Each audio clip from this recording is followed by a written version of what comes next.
بطور دین پسند کر لیا۔ ہاں، جو شخص بھوک میں ناچار ہو جائے بشرطے کہ گناہ کی طرف مائل نہ ہو تو اللہ بخشنے والا ہے، بڑا مہربان ہے۔ اے نبی، تم سے پوچھتے ہیں کہ کون کون سی چیزیں ان کے لیے حلال ہیں۔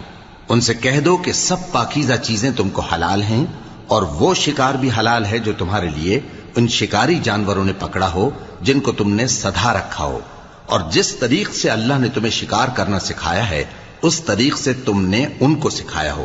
تو جو شکار وہ تمہارے لیے پکڑ رکھیں اس کو کھا لیا کرو، اور شکاری جانوروں کے چھوڑتے وقت اللہ کا نام لے لیا کرو، اور اللہ سے ڈرتے رہو، بے شک اللہ جلد حساب لینے والا ہے۔